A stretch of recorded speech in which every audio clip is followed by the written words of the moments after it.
Si Ikika ay isang walang kwentang talunan na nag-enroll sa isang paaralan para sa mga babae para mawala ang kanyang V-card. Gayunpaman, nagbago ang lahat nang maging piloto siya ng isang overpowered mecha suit. At ngayon, lahat ng babae sa paaralan ay gustong makipagsesyon para makakuha ng kapangyarihan. Nagsimula ang lahat nang si Ikika ay natarante sa klase ng mapagtanto niya na siya lang ang lalaking estudyante na inilipat sa Infinite Stratus Academy, na isang paaralan para sa pagsasanay ng mga mandirigma na lumaban sa mga battlesuit na tinatawag na Stratus. Dahil sa desperasyon, sinubukan ni Ikika na tawagin ang kanyang dating kaibigan, si Huki. Ngunit tumalikod ito sa kanya, na nagpaisip sa kanya na kinamumuhian na siya ngayon ng lahat. Nang hilingin sa kanya ng guro na magpakilala, sinabi niya ang kanyang pangalan, ngunit napansin niya na lahat ng mga babae ay nakatitig sa kanya ng may pag-aalala na parang huling hiwa ng pizza sa isang party. Para mapabilib sila, sinabi niya ang isang pick-up line, ngunit ang kanyang negatibong riz ay nagpahina sa lahat ng mga babae dahil sa pagkadismaya. Habang iniisip niya kung ano ang mali niyang nagawa, biglang dumating ang kanyang kapatid na si Chifuyo at sinuntok ang ulo niya dahil sa pagiging baliw niya. Ngunit nalilito siya kung bakit naroon ang babae dahil wala siyang ideya kung ano ang hanap buhay nito. Pagkatapos ay ipinakilala ni Chifuyo ang sarili sa klase bilang homeroom teacher na magtuturo sa kanila kung paano mag-pilot ng kanilang mga suit at lahat ng mga babae sa klase ay nagsimulang magtalon sa tuwa, at binatikos siya dahil siya ang kinatawan ng Japan sa kauna-unahang kompetisyon sa piloto ng Stratus. Pagkatapos ay sinimulan niyang apihin si Ikika dahil tinawag niya itong Oni-chan sa halip na sensei. At ito ang dahilan kung bakit pinaghihinalaan ng ilang mga babae na ang kanilang kadugo ang dahilan kung bakit si Ikika lamang ang lalaking maaaring mag-pilot ng Stratus. Matapos patahimikin ang klase, inanunsyo ni Chifuyo na ipapasolo niya sa mga estudyante ang lahat ng pangunahing pamamaraan sa pakikipaglaban sa loob ng kalahating buwan, pagkatapos nito ay sesanahin nila ang kanilang mga sarili, at sinusuportahan ng lahat ng mga estudyante ang kanyang plano. Pagkatapos ng klase, hiniling ni Huki kay Ikika na magkita sila sa bubong para sa isang pribadong pag-uusap. Habang nag-uusap sila, nagpakawala ng riz si Ikika sa pamamagitan ng pagturo kung gaano kaganda ang buhok nito, dahilan para mamula siya. Ngunit naputol ang kanilang usapan nang tumunog ang kampana para sa susunod na klase. Habang nasa klase, muling nababaliw si Ikika dahil ang mga salita sa aklat-aralin ay parang mga orasayon ni Harry Potter para sa kanya. Kaya tinanong ng gurong si Maya ang klase kung hindi nila naiintindihan ang lektura, ngunit nanatiling tahimik ang lahat dahil si Ikika lang ang naroon na may mas kaunting brain cells kaysa sa basang medyos. Nang mapansin ito, tinanong ni Chifuyo si Ikika kung nabasa niya ang compulsory reference book bago mag-enroll, ngunit isiniwalat ng bida na nawala niya ito. Kaya hinampas niya ito sa ulo at inutusan siyang isaulo ang karagdagang kopya na gagawin niya para sa kanya sa loob ng isang linggo. Pagkalipas ng ilang oras, biglang lumapit kay Ikika ang isang blonde na babae at nagsimulang umakto ng mayabang sa kanya. Ngunit sinabi ni Ikika na wala siyang ideya kung sino ito. Kaya ipinakilala niya ang kanyang sarili bilang si Cecilia, ang kinatawan ng England na nanguna sa entrance exam. Gayunpaman, muling ipinakita ni Ikika ang kanyang kawalang malay sa pamamagitan ng pagbubunyag na wala siyang ideya kung ano ang isang representative contender student. Kaya ipinaliwanag ni Cecilia na isang piling estudyante ang napili upang kumatawan sa kanilang bansa bilang piloto ng Stratus at tinawag siyang isang walang alam dahil sa hindi gaanong kaalaman. Pagkatapos ay nagsimulang magyabang si Cecilia tungkol sa pagkatalo sa isang instructor sa panahon ng entrance exam, na isang halos imposibleng tagumpay. Ngunit binigyan siya ni Ikika ng isang sorpresa sa kanyang buhay sa pamamagitan ng pagbubunyag na mahusay niyang natalo ang isang taunang instructor. Di nagtagal, dumating si Ikika sa kanyang bagong dorm room at humanga siya sa kung gaano ito kaganda. Ngunit bigla, lumabas si Huki mula sa shower na nakasuot lamang ng tuwalya. At pareho silang natigilan sa gulat nang magkita sila. Nang tanungin niya kung ano ang ginagawa niya roon, ipinaliwanag ni Ikika na ipinadala siya roon para maging kasama niya sa bahay. Ngunit biglang hinawakan ni Huki ang kanyang espadang kendo at sinubukang sirain ang kanyang mga joystick. Kaya tumakbo siya palabas para iligtas ang kanyang sarili. Gayunpaman, may ilang desperadong babae na nakapalibot kay Ikika at nagsimulang magmakaawa na matikman ang kanyang joystick. Kaya nagmakaawa siya kay Huki na pabalaykan siya sa loob hanggang sa tuluyan na nitong buksan ang pinto. Nang tuluyan na siyang kumalma, iminungkahi ni Huki na magtakda sila ng mga partikular na oras para gumamit ng banyo. Ngunit nagsimulang magsalita ang talunan tungkol sa kung paano niya mas gugustuhin na gamitin ang nag-iisang banyo sa ibaba kung saan naroon ang mga babae. Kaya pinagalitan niya ito dahil sa pagiging weirdo at sinubukang umatake muli. Upang ipagtanggol ang kanyang sarili, kumuha si Ik-Ika ng isang kendo stick, ngunit napansin nila na ang kanyang mga plot cover ay nasa ibabaw nito, kaya inagaw niya ang mga ito at tinamba siya. Habang nasa klase kinabukasan, inanunsyo ni Chifuyo na kailangan nilang pumili ng kinatawan ng klase na lalahok sa nalalapit na interclass tournament, at lahat ng fangirls ni Ik-Ika ay walang pag-aalinlangang nag-nominate sa kanya. Bago pa man tumanggi si Ik-Ika, agresibong tumutol si Cecilia sa mosyon at hinamon si Ik-Ika sa isang tunggalian kung saan magiging alipin niya ito kung matatalo siya. Pumayag si Ik-Ika at nag-alok na bigyan siya ng handicap, ngunit pinagtawanan siya ng lahat dahil sa kasalukuyang panahon, ang mga babae ay kilalang mas malakas kaysa sa mga lalaki. Dahil sa pag-aalala, nagmakaawa si Ik-Ika na bawiin ng isang babae ang kanyang mga sinabi, ngunit tumanggi siya, na sinasabing hindi dapat gawin iyon ng isang lalaki. Kaya, opisyal na ginawang opisyal ni Chifuyo ang kanilang tunggalian. Pagkatapos ay ipinaalam ni Chifuyo kay Ik-Ika na kakailanganin ng akademya ng ilang oras para makagawa siya ng personal suit dahil wala silang extrang suit para sa kanya, at ito ang ikinaiinggit ng lahat ng babae dahil bihira para sa isang first-year student ang makakuha ng personal suit. Nagtataka si Ik-Ika kung bakit ito naging malaking bagay, ngunit biglang lumapit si Cecilia sa harap niya at nagsimulang magyabang tungkol sa kung paano siya ay may personal na suit, na isa sa mga piling tao sa 467 na babae na umiiral sa mundo. Nang marinig ito, nagulat si Ik-Ika sa kaunting natitirang Stratus suit. Kaya, ipinaliwanag ng isang babae na ang teknolohiya para sa core ng mga Stratus suit ay hindi kailanman isiniwalat sa publiko at lahat ng natitirang suit sa mundo ay ginawa ni Dr. Tabani, na siyang ate ni Huki. Ipinaliwanag ni Chifuyo na tanging mga tauhan ng gobyerno lamang ang maaaring bigyan ng personal na Stratus. Ngunit dahil sa espesyal na kalagayan ni Ik-Ika, isang personal na suit ang ihahanda para sa kanya para sa tanging layunin ng pagkolekta ng datos. Tinanong siya ng isang babae kung si Tabani ay kamag-anak ni Huki. Kaya isiniwalat niya na ito ang kanyang ate. At ito ang nagpagulo sa lahat at nagtanong kay Huki tungkol sa kanyang kinaroroonan dahil matagal na siyang nawawala. Gayunpaman, galit na sinabi ni Huki sa kanila na wala siyang pakialam dahil hindi naman siya si Tabani. Kaya tumahimik silang lahat ngunit iniisip ni Ik-Ika kung may hindi magandang relasyon ba sila ng kanyang kapatid. Habang nasa klase, ipinaliwanag ni Maya na ang Stratus suit ay nakapaloob sa buong katawan ng piloto sa loob ng isang espesyal na harang, at mayroong pagkakaintindihan sa pagitan ng piloto at ng suit, na nabubuo sa paglipas ng panahon. Ngunit gaya ng dati, hindi mapag-isa ng dalawang selula ng utak ni Ik-Ika ang kanyang sinasabi. Pagkatapos ay sinabihan sila ni Maya na isipin ang kanilang mga Stratus bilang magkapareha sa halip na kagamitan. Ngunit nahuli siya ng isang estudyante nang tanungin kung ang ibig niyang sabihin ay mga magkasintahan, at ito ay nagpamula sa kanya na parang isang K-drama queen. Habang pinagtatawanan siya ng mga estudyante, nag-aalala pa rin si Ik-Ika tungkol kay Huki, kaya nilapitan niya ito pagkatapos ng klase at niyaya itong mananghalian kasama ang ilan pa nilang mga kaklase, ngunit tumanggi siya. Gayunpaman, hinawakan ni Ik-Ika ang kanyang kamay at sinubukang tuksuhin siyang tanggapin ang alok nito, kaya itinulak niya ito sa lupa. Habang tumatayo muli, pinuri siya ni Ik-Ika dahil sa pagiging mas mahusay niya sa martial arts, ngunit pabiro niya itong tinawag na mahina, at ang ibang mga babae ay umatras dahil ayaw nilang makisama sa dalawang nahuhumaling sa labanan, kaya hiniling ni Ik-Ika kay Huki na sumunod sa kanya hanggang sa tuluyan na siyang pumayag.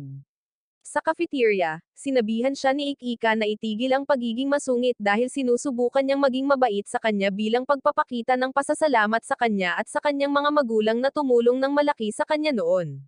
Kaya, sa wakas ay kumalma na siya at nagpasalamat sa kanya. Habang kumakain ng magkasama, nagmakaawa si Ik-Ika kay Huki na turuan siya tungkol sa mga Stratus upang hindi siya mapahamak ni Cecilia.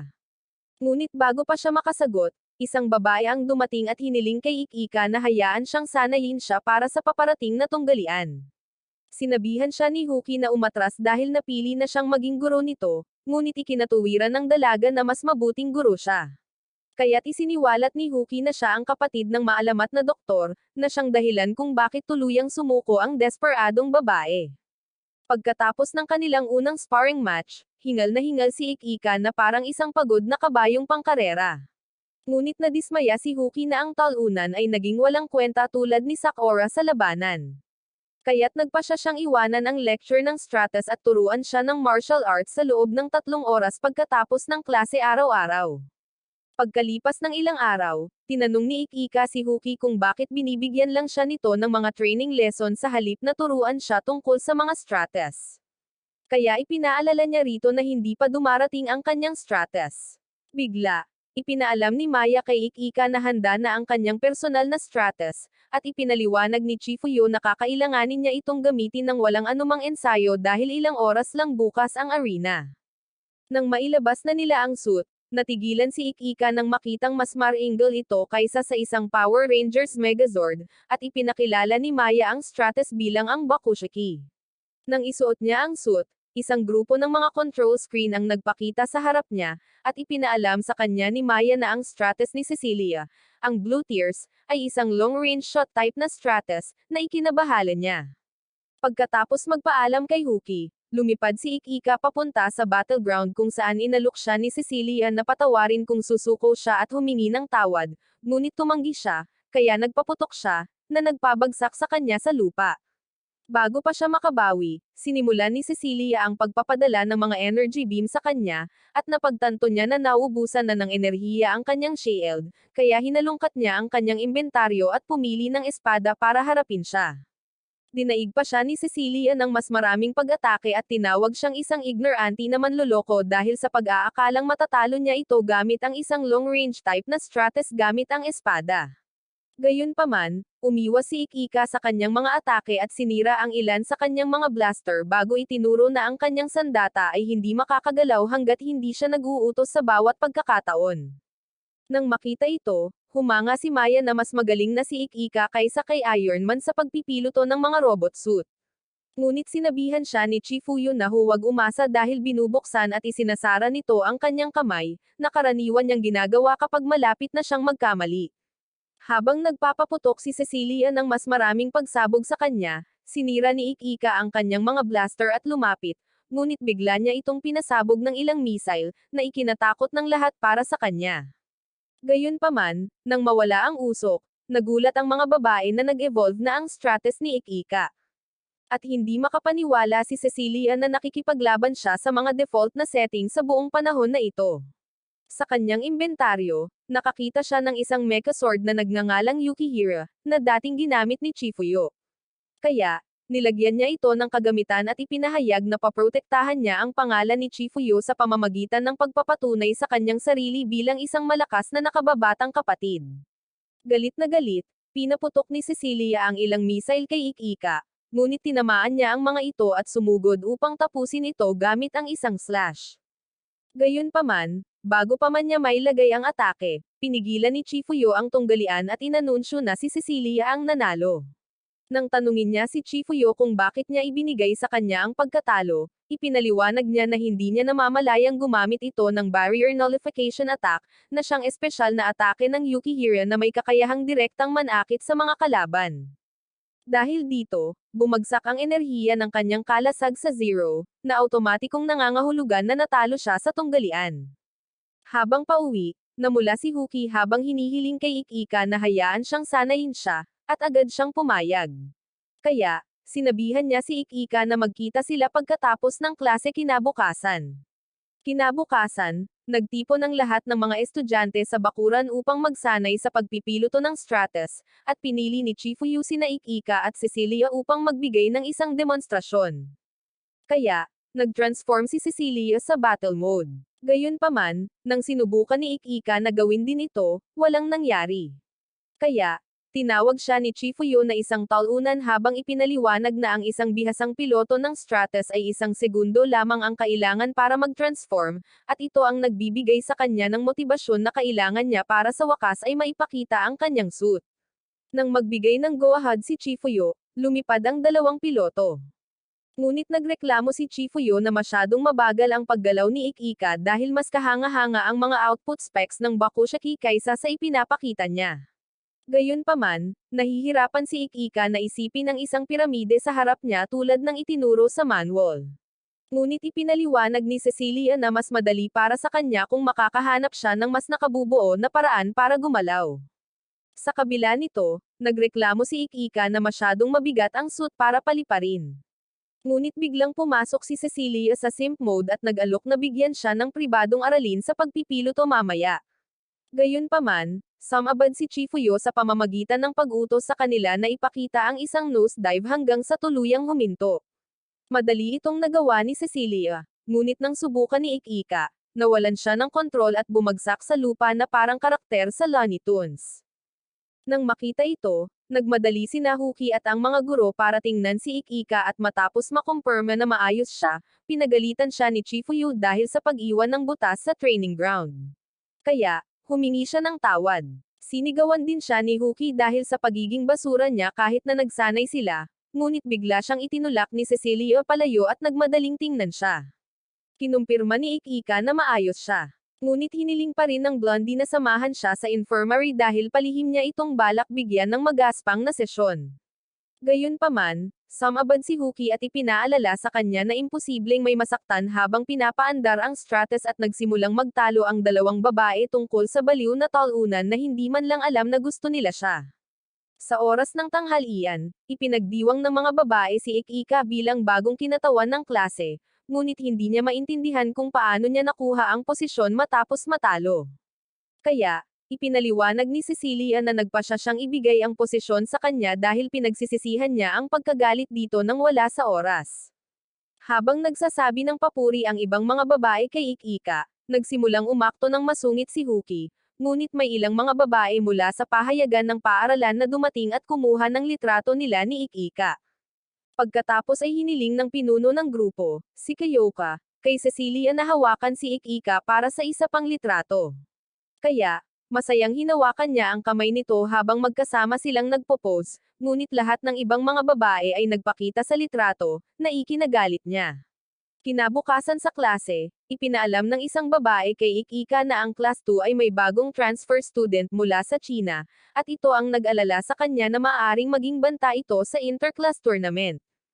Ngunit tiniyak sa kanya ng isa pang babae na magiging madali lang ito dahil ang mga Class 1 at 4 lamang ang may personal na Stratus. Gayunpaman, biglang dumating ang kinatawan ng China na pinag-uusapan, si Rin, at nagpakilala sa kanila bago nagdeklara ng digmaan sa kanilang klase.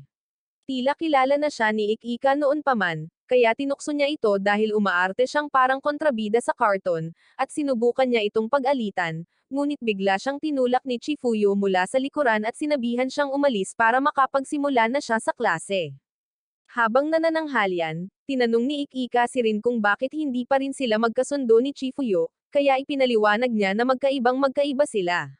Habang inihahain ng chef ang kanilang pagkain, itinuro ni Ikika na nahuhumaling pa rin siya sa ramen, at nag-usap silang dalawa tungkol sa mga lumang panahon habang ang ibang mga babae ay nagtitinginan ng may pagkalito.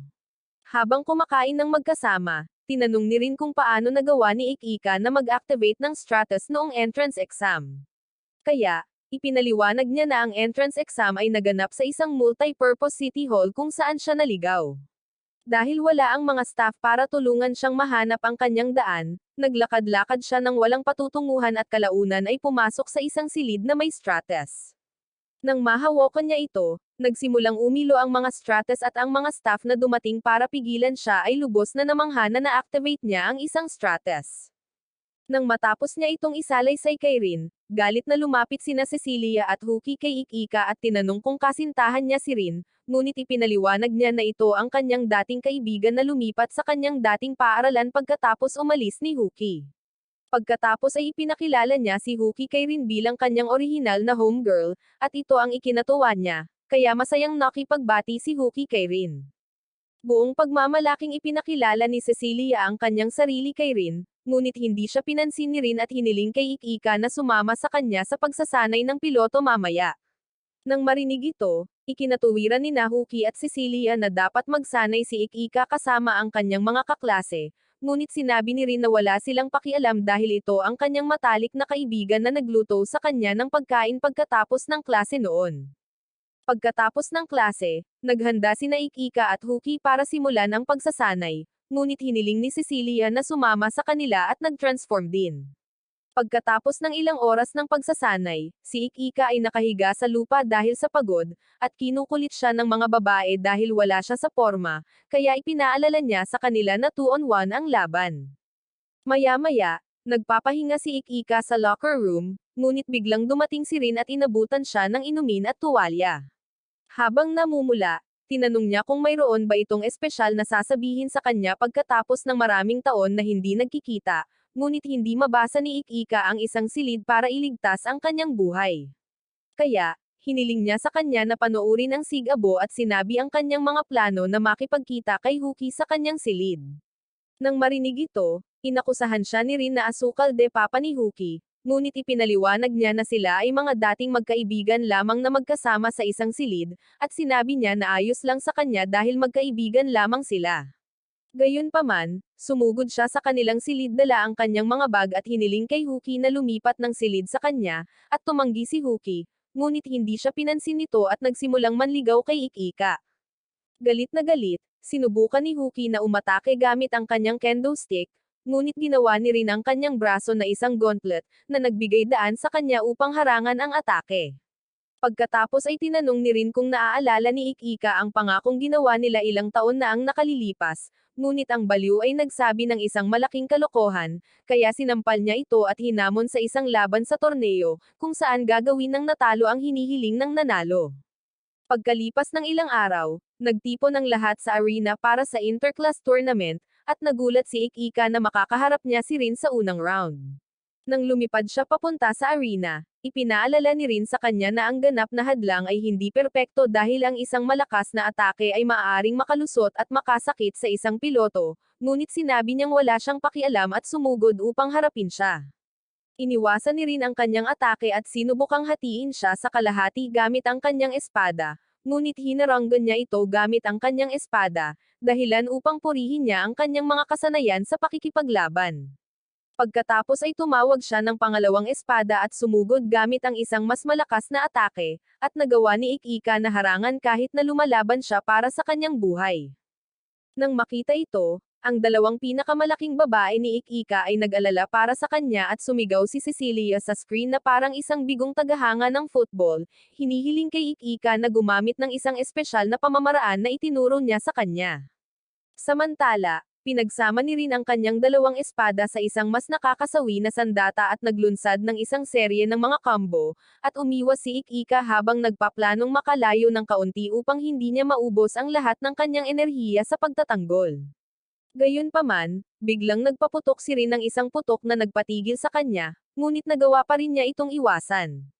Kaya tumawa siya at pinabagsak siya sa lupa gamit ang isang mas malakas na atake. Hindi maintindihan ni Cecilia ang kanyang nasaksihan.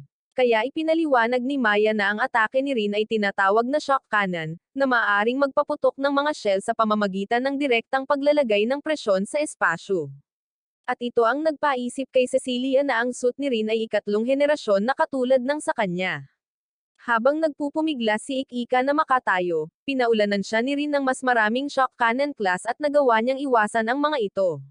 Kaya pinuri niya itong muli bago isiniwalat na ang bar aisles at mga shell ng kanyang dragon cannon ay parehong hindi nakikita.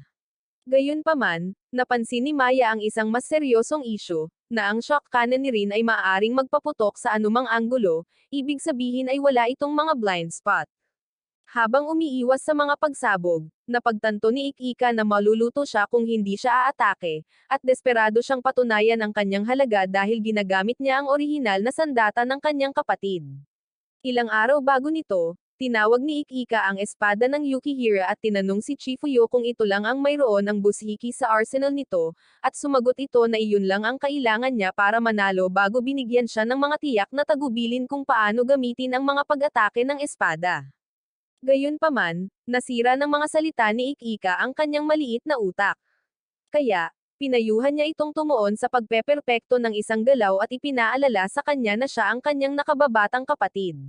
Ngayon, sa kasalukuyan, plano ni Ikika na gamitin ang kanyang nullification barrier.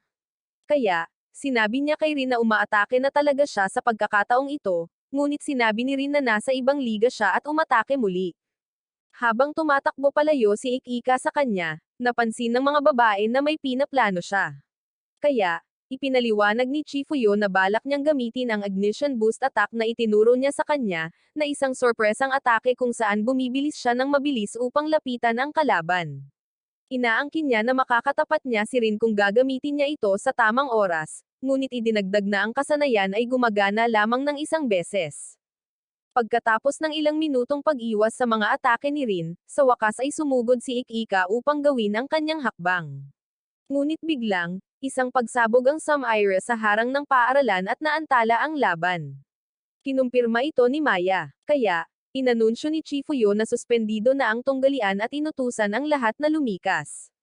Nagsimulang magsara ang lahat ng mga stand, ngunit hindi alam ni Ikika kung ano ang nangyayari, kaya ipinaalam sa kanya ni Rin na suspendido na ang laban at hiniling sa kanya na bumalik sa pit. Gayunpaman, napansin ni Ikika sa pamamagitan ng sistem na isang hindi nakikilalang Stratus ang pumasok sa lugar. Kaya, hiniling niya kay Rin na tumakas kasama niya, ngunit iginiit ng babae na bigyan siya ng oras habang tumatakbo siya palayo.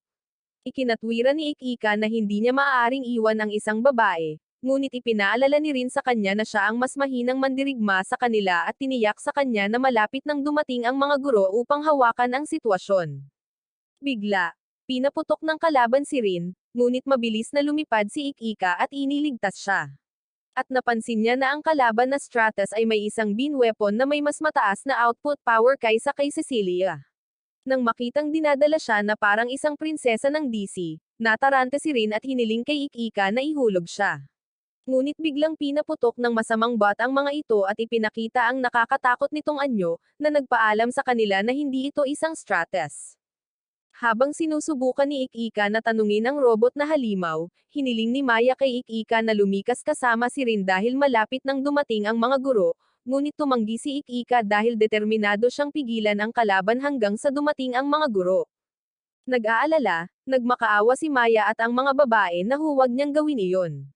Ngunit tumanggi si Ikika na makinig at inatake sila ng masamang droid gamit ang sunod-sunod na pagsabog ng laser, ngunit madali nilang naiwasan ang mga pag-atake at nagkasundo sa isang plano kung saan pananatilihin ni Rin ang halimaw habang si Ikika ay sumusugod gamit ang kanyang espada.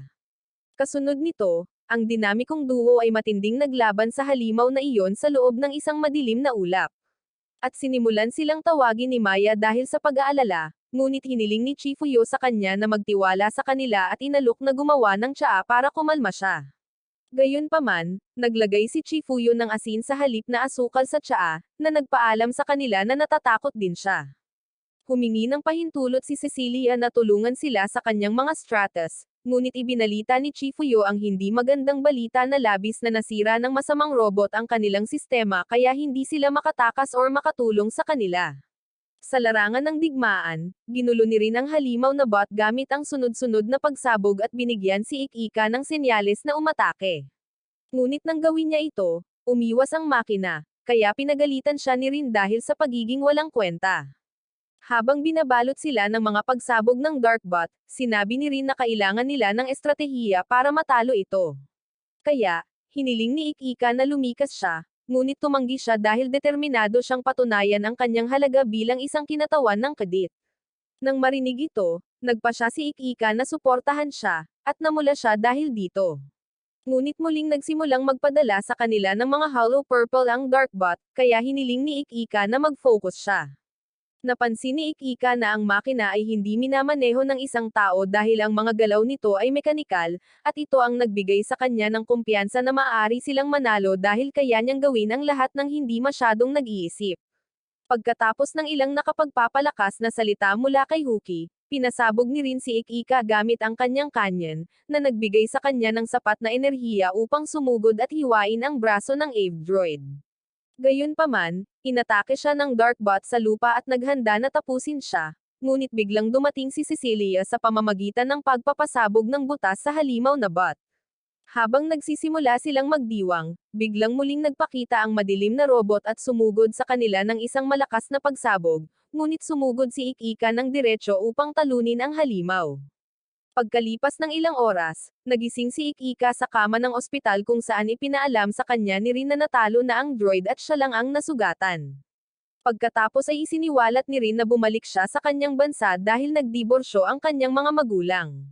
Kaya, niyaya siya ni Ikika na makipagkita sa kanya minsan, na siyang nagpasaya sa kanya hanggang sa dumating ang dalawa pang babae at nagsimulang magtalo sa kanya. Samantala, nagsagawa sina Chifuyo at Maya ng ilang eksperimento sa mga Apple Stratus at nalaman na pinapagana ito ng isang hindi rehistradong core. Pagkalipas ng ilang araw, naglalaro si Ikika ng mga laro sa PlayStation kasama ang kanyang kaibigang si Dan, na nang-aasar sa kanya dahil siya lang ang lalaki sa kanilang paaralan, ngunit sinabihan siya ni Ikika na gawin na lang ito at sinabing masaya siya na nag-enroll si Rin dahil kakaunti ang mga taong nakakausap niya. Nang sandaling iyon, dumating ang kapatid ni Dan na si Ran para tawagin siya para sa almusal, ngunit nang mapansin niyang nakikita ni Ikika ang kanyang mga plot armor sa pamamagitan ng kanyang kasuotan, natarante siya at nagtago sa likod ng pinto. Sinubukan ni Dan na balaan siya na kumatok sa susunod, ngunit pinagalitan siya nito dahil sa hindi niya pagsasabi sa kanya tungkol kay Ikika sa oras, kaya humingi siya ng paumanhin. Habang kumakain ng almusal si Ikika, sinabihan siya ni Ran na mag-relax at magsaya sa mahinahong boses, at napagtanto niya na nagbago na ito. Kaya, tinanong niya ito kung nakikipagsesyon na ba siya sa isang lalaki, na agad niyang itinanggi. Nang gabing iyon, ipinaalam ni Maya kina Huki at Ikika na oras na para lumipat si Huki sa ibang silid, na inihanda nila para sa kanya dahil nakakahiya na kasama niya ang kabilang kasarian sa isang silid. Sinubukan niyang tumutol sa mosyon, ngunit napatunayang mas siksik pa sa bato si Ikika, dahil sinabihan niya itong huwag mag-alala tungkol sa kanya. At dahil dito, labis siyang nenas kaya't nagpasya siyang umalis ng silid ng gabing iyon at galit na naglakad palayo. Ilang minuto ang lumipas, bumalik si Huki sa silid at sinabi kay Ikika na kailangan niya itong i-date kung mananalo ito sa interclass tournament. At ikinagulat ito ni Ikika, ngunit naunawaan ito ng mga mausisang mamamahayag sa paligid bilang isang malaking balita. Kinabukasan sa paaralan, nagsimulang magchismis ang lahat ng mga babae tungkol sa kasunduan sa pagitan ni Ikika at Huki. Ngunit nang tanungin ni Ikika kung ano ang kanilang pinag-uusapan, nagsinungaling sila na wala lang iyon. Sa sandaling iyon, dumating ang guro at sinalubong ang isang transfer student na nagpakilala bilang si Charles at ipinaliwanag na nagpa siya itong lumipat doon matapos malaman na may ibang lalaki sa paaralan. Agad na nagdiwang ang lahat ng mga babae dahil mayroon na silang sariwang joystick na hahabulin, ngunit pinatahimik sila ni Chifuyo at inutusan silang magtipon sa ikalawang palapag para sa isang pinagsamang sesyon ng pagsasanay kasama ang Class 2. Pagkatapos ay hiniling niya kay Ikika na tulungan si Charles dahil pareho silang lalaki, at nilapitan siya ni Charles para sa isang pagpapakilala, ngunit bigla niyang hinawakan ang kanyang kamay at tumakbo palayo kasama siya. Habang papunta sila sa locker room ng lalaki, isang hukbo ng mga uhaw na babae ang pumaligid sa kanila upang matikman ang kanilang launcher, ngunit inakay ni Ikika si Charles palayo sa kanila at ipinaliwanag sa kanya na hinahabol sila dahil sila lang ang dalawang lalaki na maaaring magmaneho ng Stratus. Maya-maya ay nakarating sila sa locker room ng mga lalaki kung saan masayang ipinakilala nila ang kanilang mga sarili sa isa't isa. Nang makitang mahuhuli na sila, dali-daling inalis ni Ikika ang kanyang damit, ngunit biglang tumalikod si Charles na parang talunan at sinabihan siyang umiwas ng tingin habang nagpapalit siya. Nang lumingon si Ikika, tapos na magpalit si Charles. Kaya, tinanong niya kung palihim na Power Ranger si Charles, ngunit sinabi ni Charles na mabilis lang siyang magsuot ng damit. Napansin ni Ikika na nakasuot si Charles ng mga damit pang esports na mahusay ang disenyo. Kaya, Ipinaliwanag ni Charles na ito ay isang produkto mula sa kumpanyang Danwa na pagmamay-ari ng kanyang ama, na siyang pinakamalaking kumpanyang Pranses sa negosyong iyon ng Stratus, ngunit sinabi ni Ikika na hindi siya nagulat dahil pinapakita na ni Charles ang Nepo Baby vibe simula nang dumating siya. Habang nasa klase ng pagsasanay, tinawag ni Chifuyu sina Cecilia at Rin upang ipakita ang kanilang mga kakayahan, ngunit nagsimula silang magreklamo na parang mga tamad na palaboy. Kaya, pinasigla sila ni Chifuyo sa pamamagitan ng pagpapaalala na ito na ang kanilang gininto ang pagkakataon upang makuha ang puso ni Ikika. Habang sinusubukan niyang ipakilala ang kanilang kalaban, biglang dumating si Maya na nakasuot ng Stratus suit at bumangga kay Ikika. Nang mawala ang usok, nakita nilang hinahawakan ni Ikika ang kanyang mga asset. At kahit na malinaw na aksidente ito, sinubukan ni na Cecilia at Rin na sirain si Ikika gamit ang mga malupit na pag-atake, na nagawa niyang iwasan. Nang kumalma na sila, ipinaalam sa kanila ni Chifuyo na ang kanilang kalaban ay si Maya, at nagulat sila na ito ay isang 2-on-1 na labanan, ngunit ipinangako sa kanila ni Chifuyo na matatalo sila agad. Nang magsimula ang tunggalian, nagpakawala si Cecilia ng sunod-sunod na pagsabog kay Maya, ngunit madali siyang nakaiwas. Kaya, nagpakawala si Rin ng ilang energy beams, na naiwasan din niya. Pagkatapos ay hiniling ni Chifuyo kay Charles na magbigay ng paglalarawan sa Stratus ni Maya.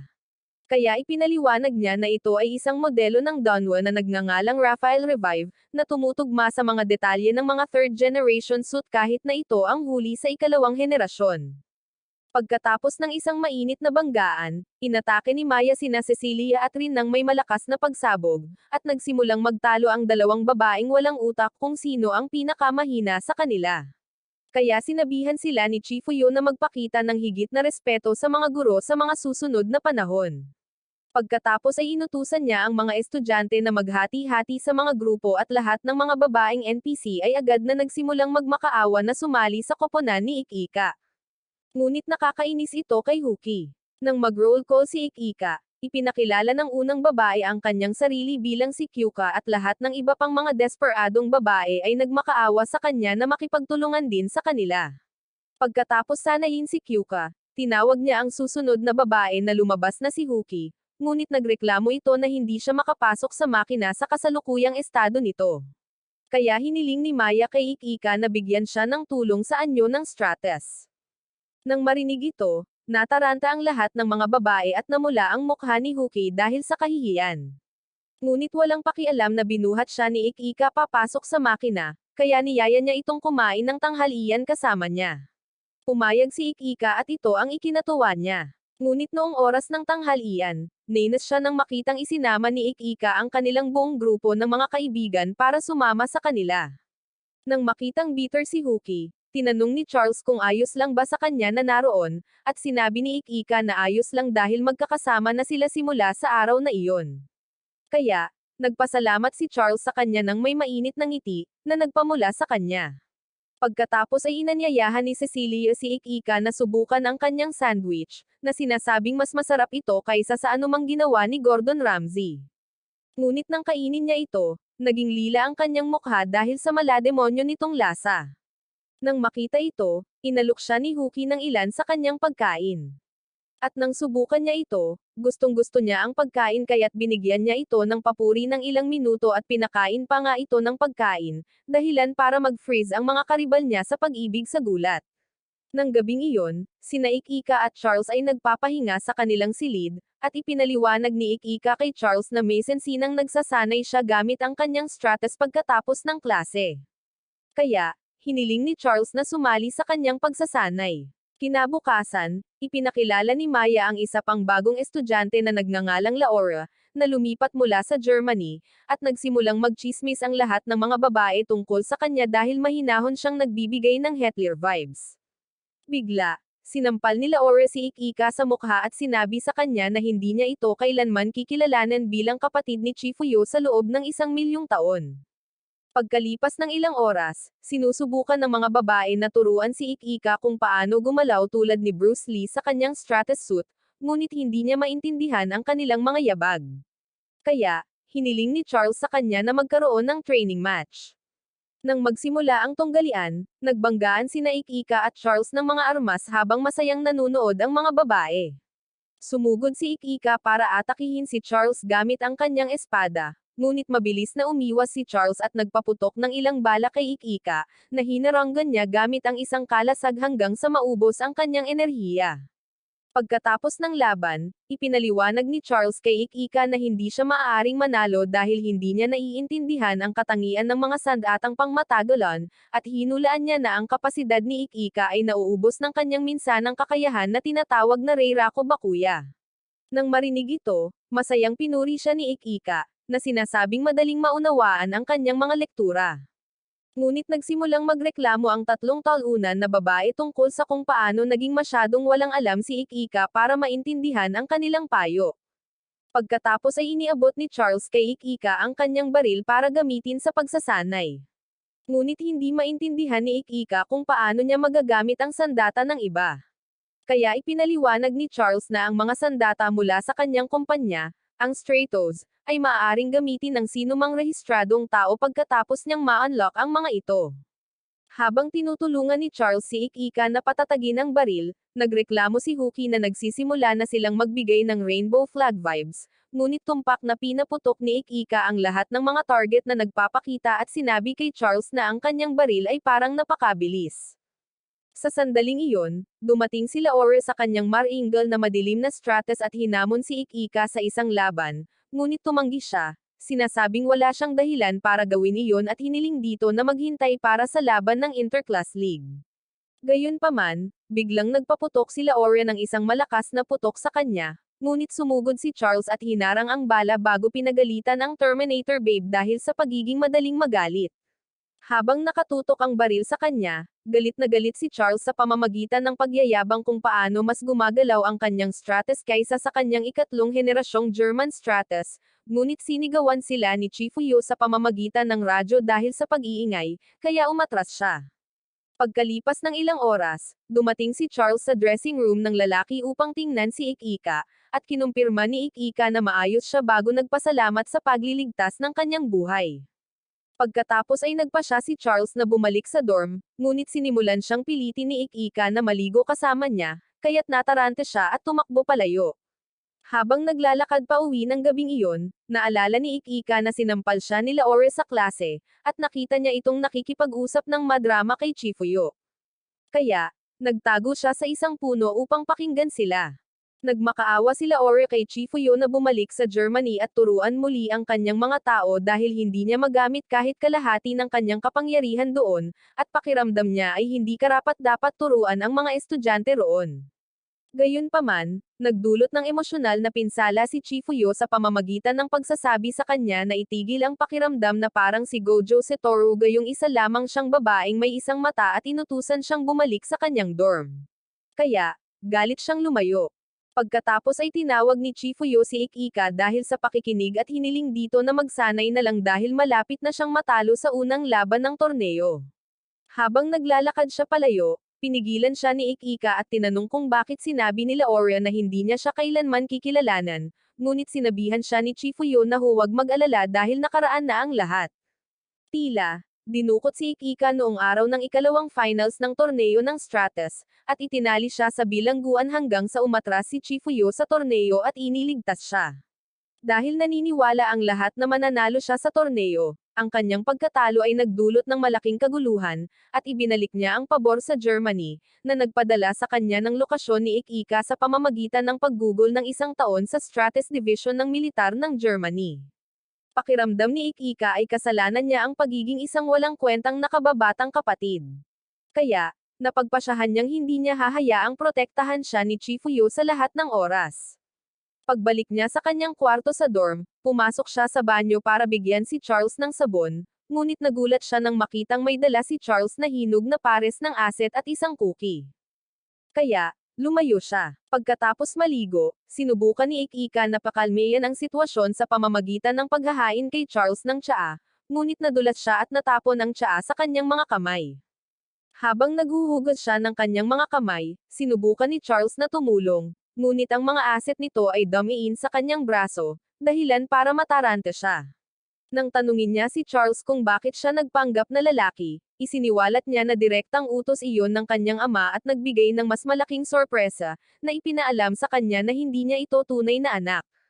Hindi siya unang tumira kasama ang pamilyang Dunwa, ngunit matapos mawala ang kanyang ina, kinuha nila siya. Matapos magsagawa ng ilang eksperimento sa kanya, napagtanto nila na mayroon siyang mataas na kakayahan bilang piloto ng Stratus, kaya ginawa nila siyang hindi opisyal na piloto. Ngunit halos hindi nakita or nakausap ni Charles ang kanyang ama. Di nagtagal pagkatapos noon, ang kanilang kumpanya ay nalugmok sa krisis dahil ang mga modelo ng ikalawang henerasyon, na siyang kilala sa kanila, ay natalo ng mga modelo ng ikatlong henerasyon. Kaya, inutusan si Charles ng kanyang ama na mag-enroll sa akademya bilang lalaki para nakawin ang datos mula sa kaso ni Ikika. Matapos ipaliwanag ang lahat ng ito, humingi ng tawad si Charles sa pagsisinungaling sa kanya, ngunit biglang nagsimulang magreklamo si Ikika tungkol sa kung paano minamaliit ng mga magulang ang kanilang mga anak, at isiniwalat niya na siya at si Chifuyo ay iniwan ng kanilang mga magulang ilang taon na ang nakalilipas. Pagkatapos ay tinanong niya si Charles kung ano ang gagawin niya at ipinaliwanag niya na tatawagan siyang pabalik sa kanyang bansa dahil nabunyag na ang kanyang tunay na pagkakakilanlan. Ngunit sinabihan siya ni Ikika na manatili sa paaralan at nangakong hindi niya sasabihin kahit kanino ang tungkol sa kanyang sikreto. Biglang naging Saul Goodman ang ating bida habang pinapatunayan niya na walang magagawa ang kanyang ama sa kanya sa pamamagitan ng pagbabasa ng isang patakaran sa mga regulasyon ng paaralan, na nagsasaad na ang mga estudyanteng nag-e-enroll ay hindi kabilang sa anumang bansa or organisasyon, na nangangahulugang ligtas si Charles sa susunod na 3 taon. Nagulat si Charles na kabisado ng baliw na talunan ang lahat ng 55 patakaran ng paaralan at nagpasalamat sa kanya sa pagtulong sa kanya. Ngunit ang bida ay naabala ng kanyang nakasabit na mga asset, kaya tinawag niya itong isang edukadong talunan. Biglang dumating si Cecilia upang tingnan si Ikika, kaya itinago niya si Charles sa ilalim ng kumot at nagkunwaring may sakit ito, ngunit random na nagpa siya si Cecilia na isama si Ikika sa hapunan. Sa daan, nakasalubong nila si Huki, na pilit na sumama sa kanila sa date. Pagkatapos ng dinner date, bumalik si Ikika sa kanyang kwarto at inabot kay Charles ang hapunan na binili niya para sa kanya, ngunit napansin niya na nahihirapan ito sa chopsticks, kaya nagpa siya siyang kumuha ng tinidor para sa kanya. Sinubukan ni Charles na tumanggi, kaya pinayuhan siya ni Ikika na mas umasa sa mga tao, at sinamantala niya ito sa pamamagitan ng pagpapakain sa kanya. Samantala, sila Aura ay nasa isang bubong sa kung saan at tinanggal niya ang kanyang eye patch para ipakita ang kanyang mata na may Sharingan bago sumumpa na sisirain niya si Ikika dahil sa paghadlang sa kanyang kapatid. Kinabukasan sa paaralan, ikinwento ni Kyuko sa kanyang grupo ng mga kaibigan ang isang chismis na nagsasabing ang mananalo sa paparating na paligsahan ay makakasama ni Ikika. Nang tanungin ni Cecilia kung alam niya ang tungkol dito, sinabi ni Kyuka na hindi niya alam dahil ito ay isang bagay na napagpasyahan ng mga babae na gawin ng mag-isa. Ngunit biglang dumating si Charles, kaya't nagtakbuhan ang mga abalang tao. Pagkalipas ng ilang oras, nakatayo si Huki sa tabi ng balkonahe at nagtataka kung paano ang kanyang desperadong romantikong paglipat kay Ikika ay biglang naging isang paligsahan sa Champions League para sa kanyang joystick, at nagpa siya na manalo kahit ano pa man upang makabawi sa isang insidente na nangyari noong siya ay mas bata pa. Noong panahong iyon, papunta na siya upang manalo sa pambansang kompetisyon ng Kendo. Ngunit natalo siya dahil sa default dahil napilitan siyang dumalo sa presentasyon ng katayuan ng kanyang kapatid na babae. Nag-alala ang mga tao tungkol sa potensyal ng mga Stratus bilang isang sandata. Kaya, napilitan ang kanyang pamilya na lumipat ng tirahan para sa kanilang sariling proteksyon, ngunit nang magising si Huki, naghiwalay na ang kanyang mga magulang at nawawala na ang kanyang kapatid na babae. Napagod ng husto si Huki sa patuloy na pag-ESP at pag-stalk, ngunit ipinagpatuloy pa rin niya ang pagsasanay ng Kendo dahil naniniwala siyang iyon lang ang koneksyon niya kay Ikika. Gayunpaman, sa isang araw, natalo siya ng isang nakakasuklam na talunan dahil ang tanging naiisip niya ay talunin ang kanyang mga kalaban para maibsan ang stress. Ngayon, sa kasalukuyan, napagtanto niya na hindi ito ang tunay na lakas, at nagpa siya siyang mananalo siya sa pagkakataong ito para malampasan ang kahinaan na nasa loob niya. Samantala, dumating sina Cecilia at Rin sa training grounds at nagpas siyang magkaroon ng tunggalian para matukoy kung sino ang mas malakas sa kanila. Pagkatapos ng ilang minutong pangungutya, ang dalawang babae ay sa wakas ay nag-transform sa Stratus mode para maghagis ng kamay. Ngunit bago pa sila makapagsimula, gumawa sila Oren ng isang dramatikong pagpasok sa pamamagitan ng pagsabog sa kanila. Tinanong ni Rin kung ano ang kanyang problema, ngunit tinawanan niya sila dahil mas mababa ang kanilang mga istatistika kaysa sa inaasahan niya. Kaya sinimulan ni Rin ang pangungutya ng mga bagay sa kanyang bansang sinilangan.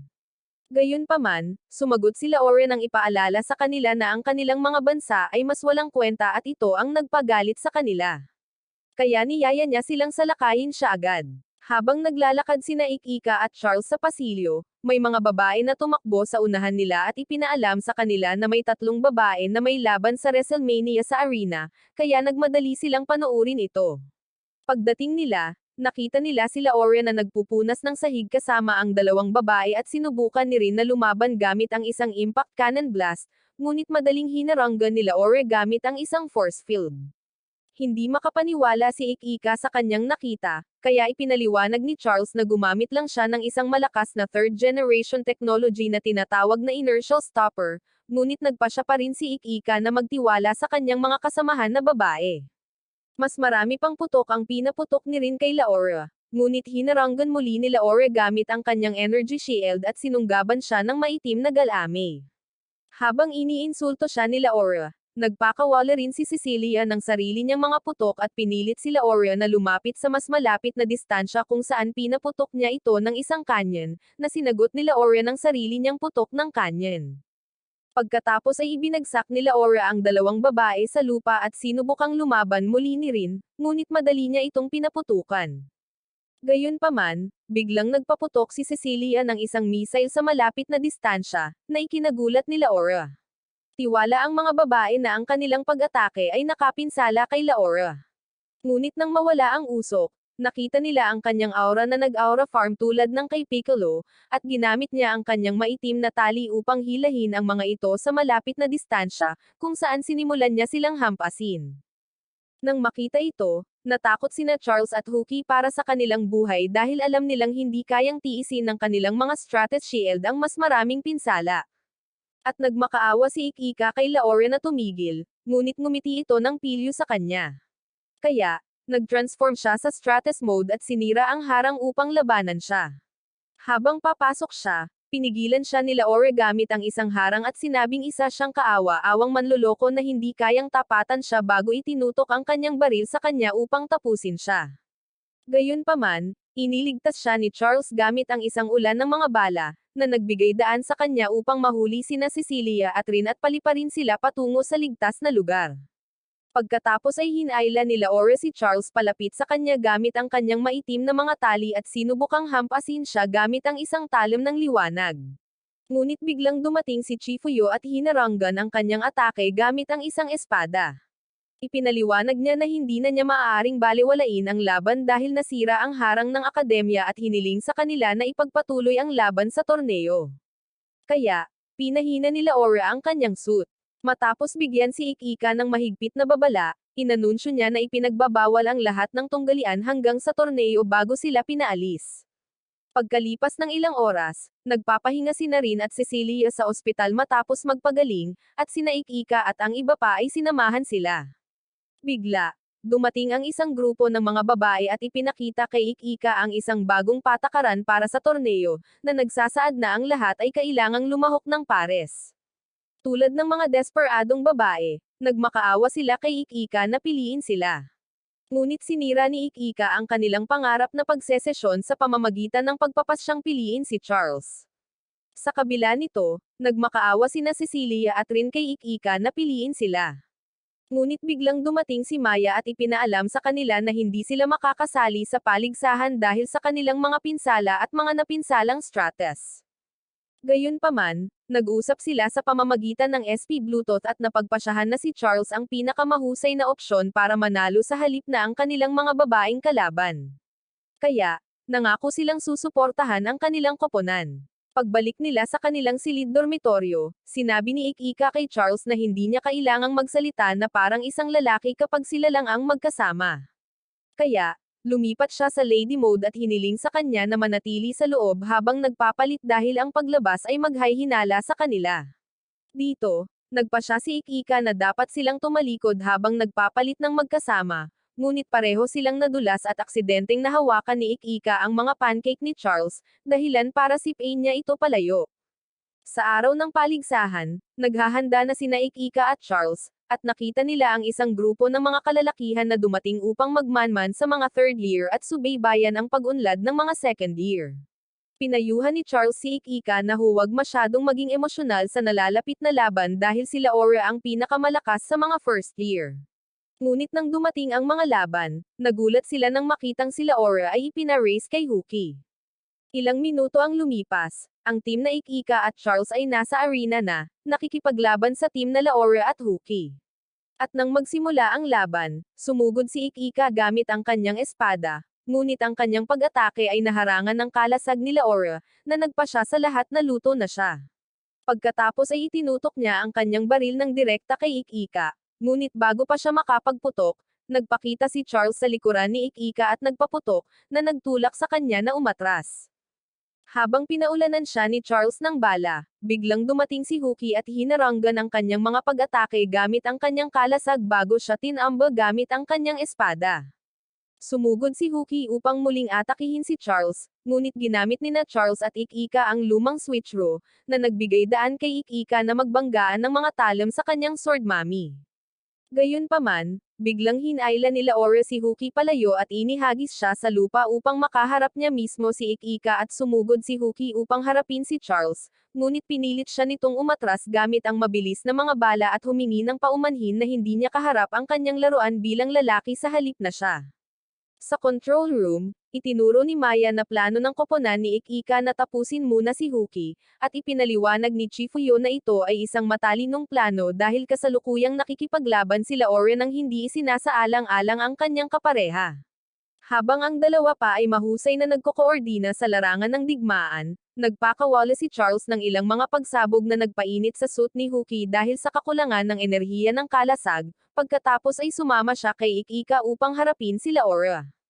Pagkatapos ay nag-transform si Ik-Ika sa kanyang Super Saiyan mode, at habang pinapanatili ni Charles sila Aura na abala, tumalon siya upang tapusin siya, ngunit tumalon siya pabalik upang maiwasan siya.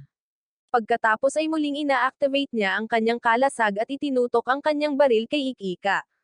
Ngunit ipinaalala ni Ik-Ika na bahagi siya ng isang koponan at pinaputukan siya ni Charles mula sa likuran, na matagumpay na nasugatan siya sa proseso.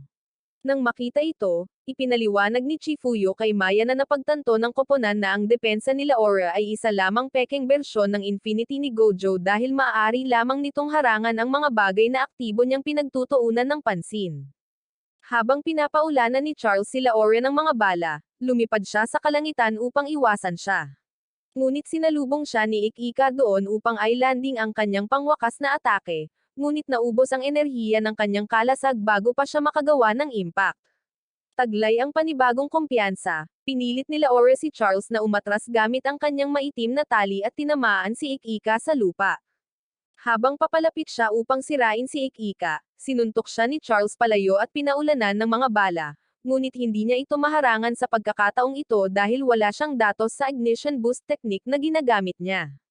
Kaya, isiniwalat niya na ito ang kanyang unang pagkakataon na gamitin ito. Bago pa niya ma-activate ang kanyang harang, pinaputukan siya ni Ik-Ika ng isang malakas na backshot gamit ang assault rifle ni Charles, at gumanti siya sa pamamagitan ng pagpapatamba sa kanya gamit ang kanyang maitim na galame. Ngunit gumamit si Charles ng isang malakas na atake na tinatawag na shield piercer upang basagin ang kanyang harang at ihulog siya sa lupa. Nang makita ito, nagsimulang magdiwang ang lahat sa karamihan at nagdulot si Charles ng ilang mas malakas na atake kay Laura gamit ang shield piercer, na nagpaisip sa kanya na malapit na siyang matalo. Naalala niya kung paano siya dinala bilang isang eksperimento para sa militar ng Aleman at sinanay na lumaban hanggang sa siya ay maging mahusay. Kalaunan, naimbento ang Stratus at isang nanomachine ang itinanam sa kanyang mata upang mapahusay ang kanyang pagiging tugma. Ngunit ang kanyang katawan ay hindi lubos na umangkop, kaya tinawag siyang isang bigo hanggang sa makilala niya si Chifuyo, na isang napakatalentadong drill master. Sa tulong ni Chifuyo, muling umangat sila Ore kaysa sa kanyang mga kasamahan sa unit ng Stratus. Isang araw, tinanong nila Ore si Chifuyo kung bakit siya napakalakas, at sinabi niya na ito ay dahil mayroon siyang nakababatang kapatid na lalaki. Ngunit hindi nagustuhan nila Ore ang magandang itsura ng kanyang mukha dahil gusto niyang palagi itong magmukhang malakas at marangal. Dahil sa puot, nagmakaawa siya sa mga nanomachine sa kanyang kaliwang mata na bigyan siya ng walang kapantay na lakas. At ito ang naging dahilan ng kanyang Gundam suit na maging madilim na ulap, na siyang lumamon sa kanya.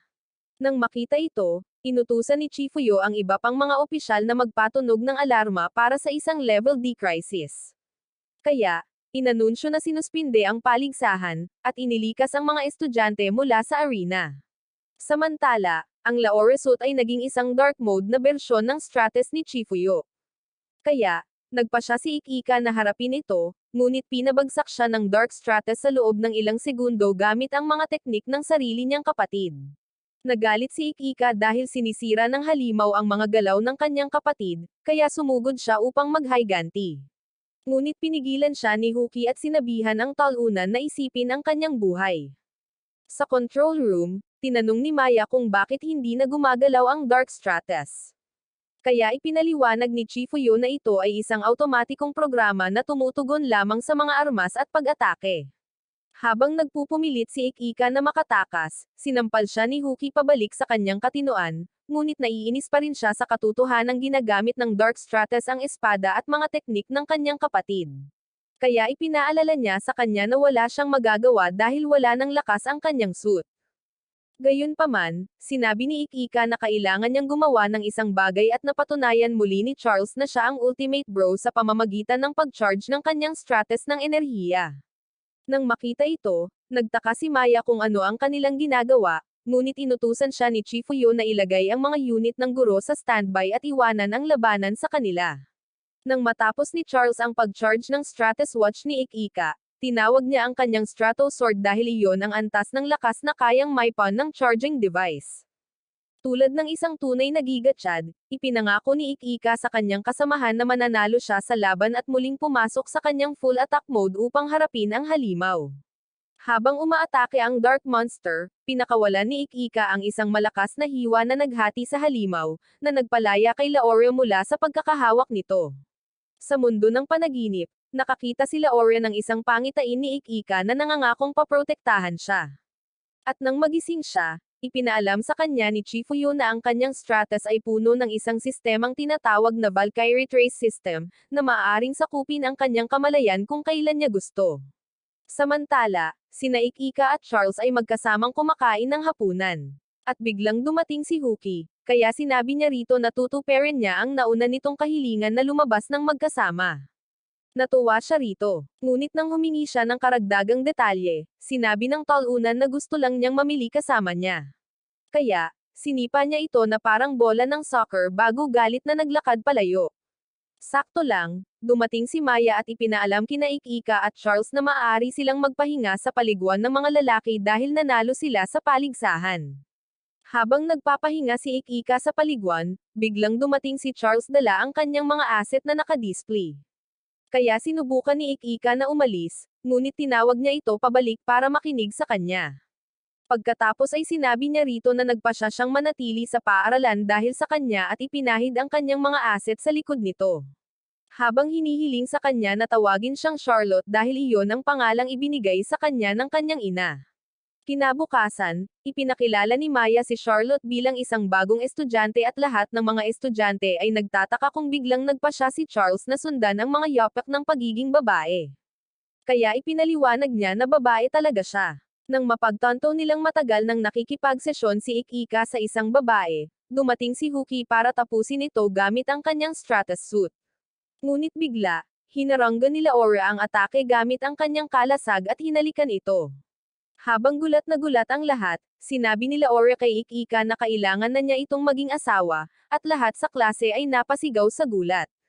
Maya-maya, tinawagan ni Huki ang kanyang kapatid na si Tabani, na nagpaalam sa kanya na natapos na ang kanyang personal na Stratus, at ito ay isang eksklusibong modelo na may mga dekalidad na specs na nagngangalang Akasubaki. Kinabukasan, nagising si Ikika at napagtanto niyang may natutulog sa tabi niya. Kaya, Agad niyang itinaas ang mga kumot para lamang makita sila Orion na suot ang kanyang natural na bathing suit. Nang tanungin niya kung ano ang ginagawa niya roon, ipinaliwanag niya na normal lang para sa mga mag-asawa na matulog ng magkasama sa iisang kama sa ganoong paraan. Kaya, sinubukan niya itong bigyan ng babala, ngunit bigla siyang ikinulong ng babae. Sakto naman, dumating si Huki para tawagin si Ik-Ika para sa pagsasanay. At nang makita niya sila sa ganoong kakatuwang posisyon, nagalit siya at binago ang takbo ng utak ni Ik-Ika gamit ang kanyang kendo stick. Ilang oras ang lumipas, nakasakay si Ik-Ika sa tren kasama si Charlotte, nagrereklamo tungkol sa impyernong pinagdaanan niya noong umagang iyon. At nang tanungin niya kung bakit siya lang ang inimbitahan nito, ipinaliwanag niya na nagpasya siyang isama siya para sa kanyang swimsuit hunt dahil alam niyang wala itong pambabaeng swimsuit. Habang nag-uusap sila, aksidente niyang tinawag itong Charles, kaya pinagalitan siya nito at pinaalalahanan na tawagin na lang itong Charlotte. Maya-maya ay nakarating sila sa istasyon at sinabi ni Charlotte na patatawarin niya si Ik-Ika kung hahawakan nito ang kanyang kamay. Kaya, tinupad niya ang kanyang kahilingan at hiniling sa kanya na patuloy na kumapit upang maiwasan siyang maliga. Gayunpaman, wala silang ideya na si Rin at Cecilia ay nagmamasid sa kanila mula sa malayo. At labis silang nataranta sa paghawak ng kamay kaya tinawag ni Rin ang kanyang gauntlet upang sirain sila. Ngunit biglang dumating sila Aura at sinabi sa kanila ang kanyang mga plano na makihalubilo sa kanilang dalawa. Ipinaliwanag ni Rin sa kanya na kailangan muna niyang makakuha ng impormasyon tungkol sa kanila bago gumawa ng hakbang. At idinagdag ni Cecilia na kailangan muna nilang alamin kung ano ang kanilang relasyon. Kaya pumayag sila Aura na sundin ang kanilang plano. Habang nagpapatuloy sila, sinabi ni Ik-Ika kay Charlotte na kailangan niyang mag-isip ng isang espesyal na paraan upang tawagin siya dahil tinatawag na siya ng lahat na Charlotte. At ito ay ikinagulat niya, ngunit nagpasya siyang gamitin ang palayaw na char. Ito ay nagpasabik sa kanya ng husto kaya't naisip niya silang dalawa bilang isang magkasintahang nag-uusap. Ngunit hindi nagtagal ay nakarating sila sa isang lugar sa mall kung saan hiniling ni Ik-Ika na mauna siya sa kanya dahil may balak itong bilhin na iba. Sa ibang bahagi ng mall, magkasamang naglalakad sina Dan at Ran at nagsimulang magsalita si Ran tungkol sa lahat ng nilalaman ng social account na plano niyang gawin sa mga swimsuit. Ngunit biglang dumating si Ik-Ika, dahilan para mawalan siya ng malay sa kahihiyan. Nang tanungin ni Ik-Ika kung ano ang kanilang binili, isiniwalat ni Dan na bumili ang kanyang kapatid ng maraming maanghang na swimsuit dahil gusto nitong ipakita ang mga ito sa kanya. Ngunit pinalayas siya ni Ran at tinanong si Ik-Ika kung naroon din ba ito para bumili ng swimsuit. Matapos niyang aminin na naroon nga, ipinaalam niya sa kanya na magiging junior niya siya sa susunod na taon dahil mag-e-enroll siya sa Stratus Academy, at binati niya ito ng good luck. Kaya, nagpasalamat siya sa kanya. Bigla, hinawakan ni Charlotte si Ik-Ika at dinala siya sa isa sa mga dressing room, kung saan sinabi niya sa kanya na gusto niyang ipakita sa kanya ang mga swimsuit na binili niya. Habang sinusubukang tumugon ni Ik-Ika, sinenyasan niya itong tumahimik at tumingin sa labas ng kurtina para lamang makita na hinahanap sila ng ibang mga babae. Pagkatapos ay sinimulan niyang alisin ang kanyang uniforme at tumalikod si Ik-Ika upang maiwasan ang magandang bahagi ng kanyang mga plot armor. Ngunit ang kanyang bulok na isip ay patuloy na nagpapakita sa kanya ng mga kultural na imahe niya. Nang matapos siyang magpalit, tinawagan niya ito para tingnan ang kanyang kasuotan. At nang makita niya ito, labis siyang namangha sa kagandahan nito kaya halos hindi siya makapagsalita. Gayunpaman, narinig ni Chifuyo ang boses nito mula sa labas. Kaya, binuksan niya ang kurtina at tinanong kung ano ang ginagawa nila. Ilang minuto ang lumipas, pinagalitan sila ni Maya dahil sa paglabag sa mga patakaran ng paaralan, at nakita ito ng ibang mga babae mula sa kanilang pinagtataguan. Kaya, nagpasya silang manatili doon upang mapanatili ang kanilang kaligtasan. Samantala, tinawag nila Aura ang kanyang nasasakupan na nagngangalang Clarissa at sinabi sa kanya na kailangan niya ng mga direksyon sa pagpili ng swimsuit na sapat na mainit upang maakit si Ik-Ika dahil nalalapit na ang beach trip ng paaralan. Nang tanungin ni Clarissa kung ano ang kanyang kasalukuyang gamit, isiniwalat nila Aura na iisa lang ang kanyang school swimsuit.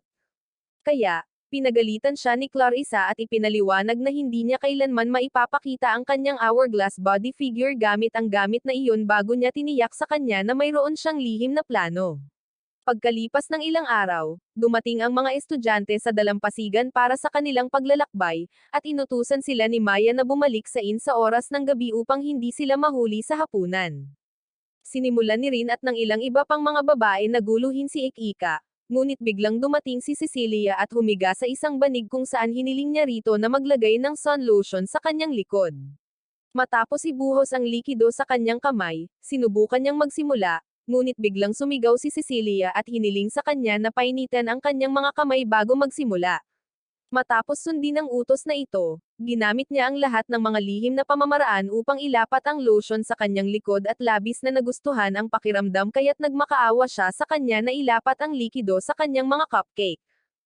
Gayunpaman, ginamit ni Rin ang sunscreen upang kilitiin siya. At lumingon si Cecilia upang sawayin siya, ngunit hindi sinasadyang nakita ni Ikika ang kanyang mga plot armor na katawan.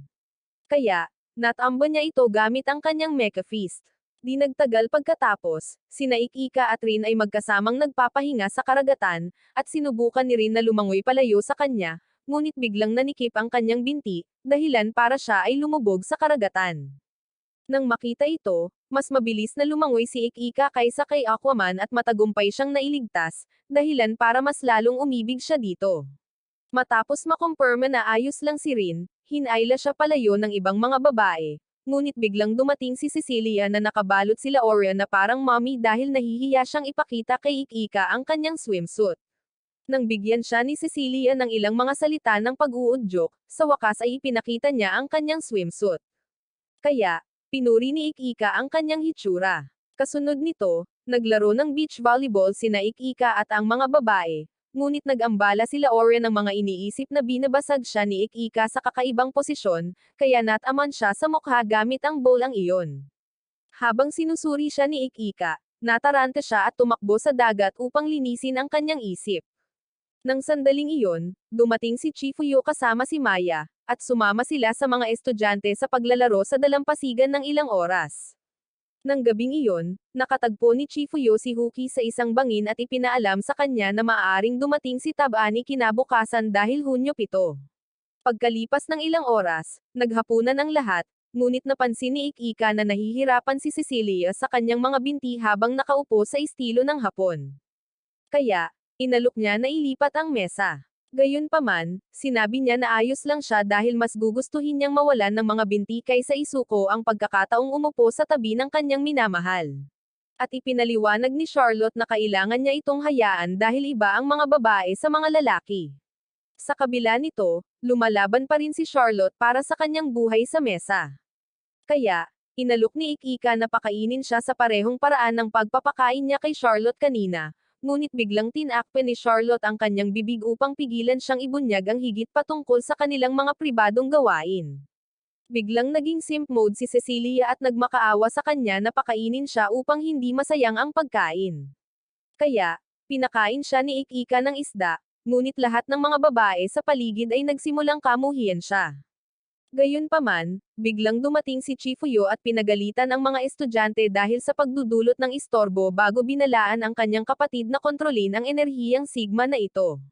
Pagkaalis niya, sinubukan ni Ikika na pakiusapan si Cecilia na kumain ng mag-isa, ngunit tinitigan siya nito na parang galit na aso. Kaya, niyaya niya itong pumunta sa kanyang silid mamaya, na ikinatuwa niya dahil iniisip niyang sa wakas ay hahawakan na nito ang kanyang kuting. Pagkalipas ng ilang oras, nadismaya ang ilang mga babae mula sa fan club ni Ikika na wala ito para makipaglaro sa kanila dahil kasalukuyan itong nagkukulong sa silid ni Chifuyo. Ngunit masayang sumasayaw si Cecilia at naghahanda para sa kanilang hating gabi na pagsasaayos. Nang masusing tiningnan ni Kayoka ang mga bagay na inihahanda niya, napansin niya na may daladalang maanghang na plot cover si Cecilia.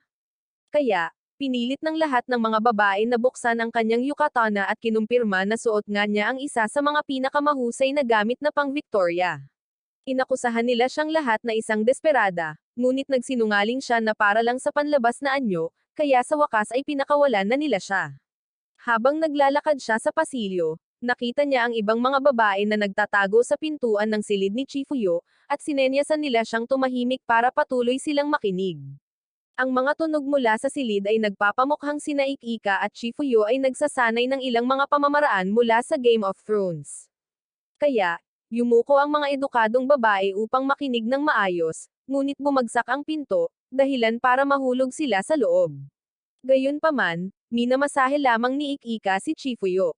Kaya, pinagalitan sila ni Chifuyo dahil sa pagpasok at iminungkahi na magpamasahe silang lahat kay Ikika dahil mahusay ito sa paggamit ng kanyang mga kamay. Pinili ni Ikika si Cecilia na mauna sa pagmasahe. Kaya, tuwang-tuwa siyang tumalon sa banig. At habang minamasahe ni Ikika ang kanyang likod, nagsimula siyang makatulog hanggang sa aksidenteng nahawakan ni Ikika ang kanyang plot armor, na ikinagulat niya. Ang mas malala pa, itinaas ni Chifuyo ang kanyang yukata upang ipakita ang maanghang na asset protector na suot niya at sinimulan siyang kulitin hanggang sa magmakaawa ito sa kanya na tumigil. Pagkatapos ay inutusan ni Chifuyo si Ikika na kumuha ng maiinom para sa kanya. At pagkatapos niyang umalis, binuksan niya ang isang lata ng beer at tinanong sila kung ano ang gusto nila sa kanya. Nang marinig ito, masayang tinanong ng mga babae kung plano ba niyang ibigay siya sa kanila, ngunit tumanggi si Chifuyo at sinabihan silang pagbutihin ang kanilang sarili upang maaga nila siya mismo. Ilang minuto ang lumipas, naglalakad si Ikika sa labas at nakita niya si Huki na nakatitig sa isang kakaibang bagay sa lupa na may karatula na humihiling na hilahin ang bagay. Ngunit nang tanungin niya siya tungkol dito, walang pakialam siyang lumayo. Nang hilahin niya ang bagay mula sa lupa, biglang bumagsak sa harap nila ang isang higanteng mekanikal na carrot at lumabas si Tabani mula rito upang salubungin si Ikika. Pagkatapos ay tinanong niya ito kung nasaan si Huki, ngunit bago pa ito makasagot, inilantad niya ang isang bagong imbensyon niya na tinatawag na Huki Tracker, na, gaya ng ipinahihiwatig ng pangalan, ay nagpapahintulot sa kanya na subaybayan si Huki. Pagkaalis niya, tinanong ni Cecilia si Ikika kung sino ang babae. Kaya, ipinaalam niya sa kanya na ito ang ate ni Huki, dahilan para mapaungal siya sa sahig. Pagkalipas ng ilang oras, tinipon ni Chifuyo si Ikika at ang mga babae sa isang training spot, na sinasabing lahat sila ay may personal na Stratus suit. Ngunit itinuro ni rin na walang training suit si Huki. Bago pa man malinaw na maipaliwanag ni Chifuyo ang mga bagay-bagay, biglang sumugod si Tabani sa eksena at sinubukang yakapin si Chifuyo, ngunit itinulak siya ni Chifuyo palayo. Kaya, sinimulan niyang guluhin si Huki hanggang sa mapatalsik siya ni Huki gamit ang isang suntok. Sinunod ang mga tagubili ni Chifuyo, ipinakilala ni Tabani ang kanyang sarili sa mga babae bilang anghenyong siyentipiko. Ngunit nahihirapan silang paniwalaan na ang Senko ng kanilang mundo ay isang mapaglarong babae. Kaya, pinatunayan niya ito sa pamamagitan ng pagtawag sa mga personal na Stratus ni Huki mula sa langit.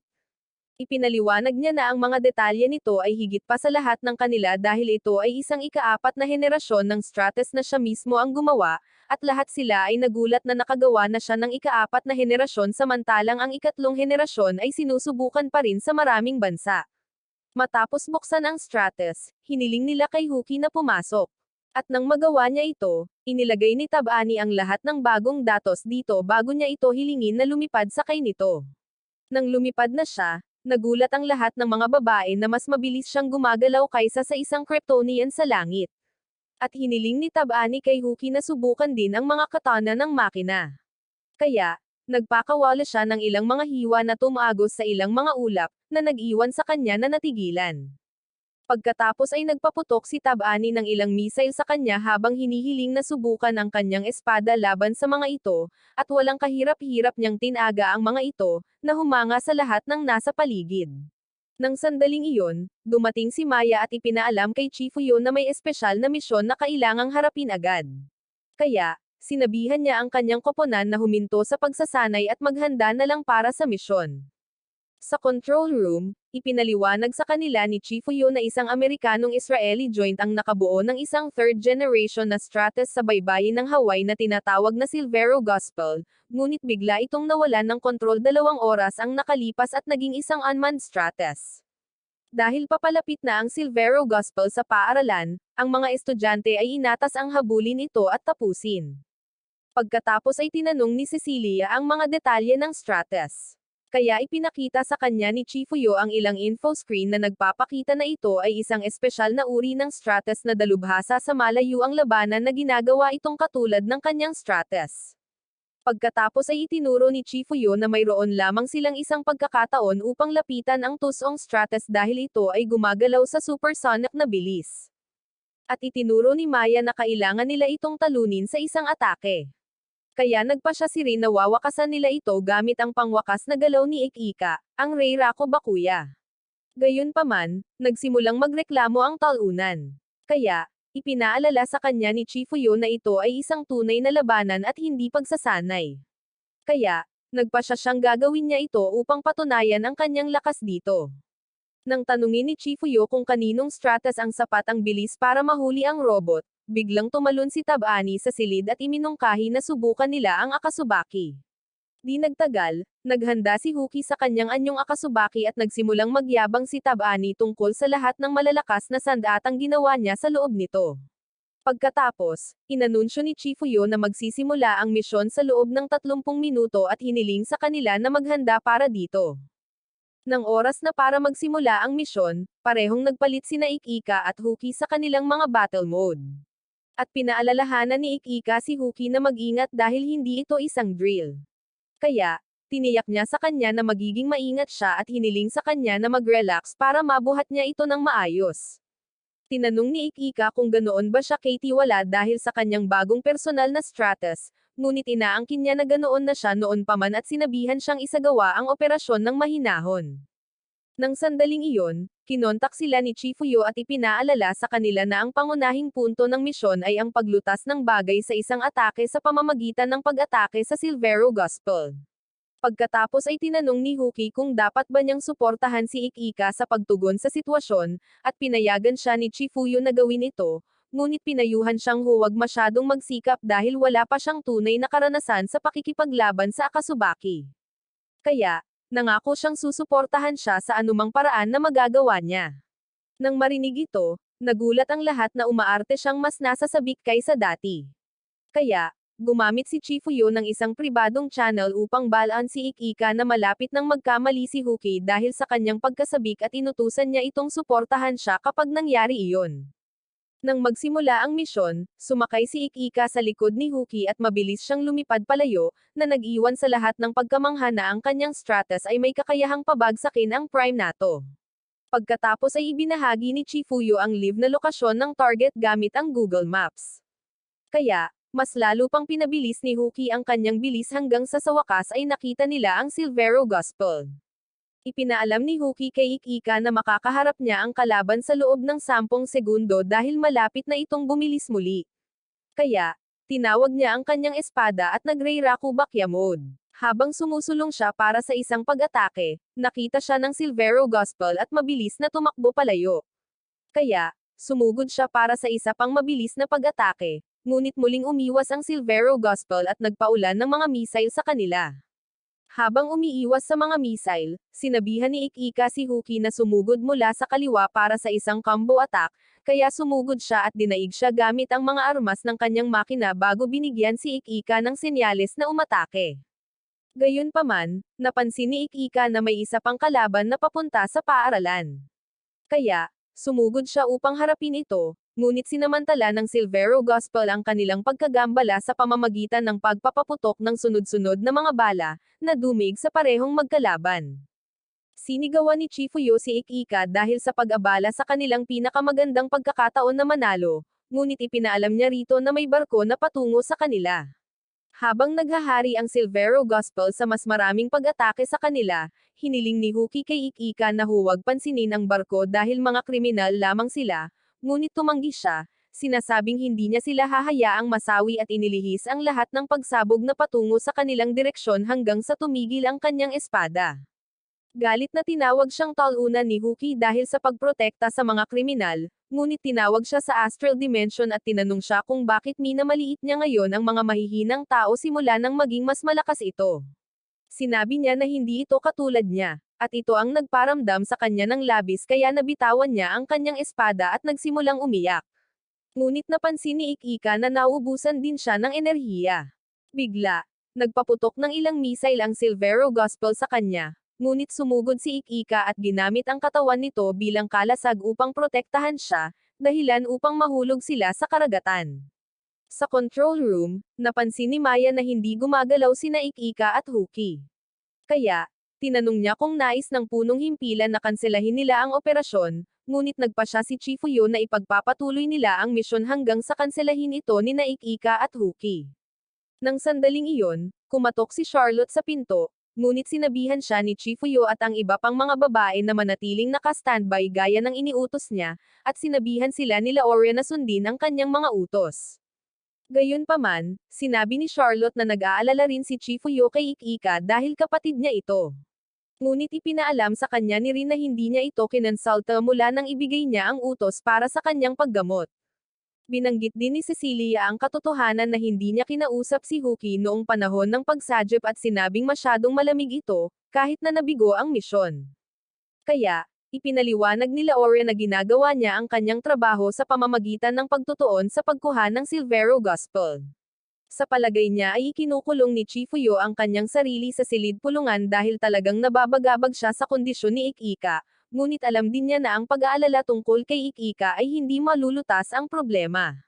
Sa silid ng ospital, walang malay si Ikika at naka-life support, at nalulunod si Huki sa pagkakasala habang naaalala niya ang talk no jutsu na sinabi ni Ikika sa kanya noong nagsasalita ito na parang isang komedyanteng kontrabida sa larangan ng digmaan.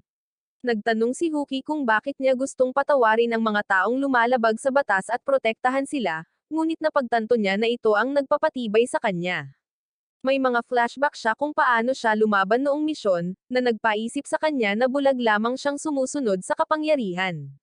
At pakiramdam niya ay isa siyang manloloko dahil isinakripisyo ni Ikika ang kanyang sarili upang iligtas siya at ang barkong iyon.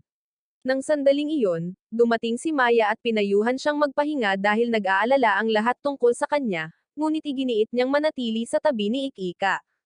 Kaya, ipinaalam ni Maya sa kanya na inutusan siya ni Chifuyo na gawin ito, dahilan para tuluyan siyang umalis. Ilang minuto ang lumipas, tumakbo siya ng isang marathon sa dalampasigan hanggang sa mawalan siya ng hininga. At nagkaroon siya ng flashback kung saan siya ay siniraan ng isang matapang na talunan hanggang sa pumasok si Ikika at pinalipad ang talunan gamit ang isang Detroit Smash. Maya-maya, tinanong niya ito kung bakit siya gumagawa ng mga bagay na maaaring magdulot sa kanya ng problema sa hinaharap, ngunit sinabi niya sa kanya na naghahatid siya ng mga knuckle punch sa mga taong karapat-dapat dito at bumangon sa pamamagitan ng pagsasabi na maganda ang hitsura ng kanyang kasuutan.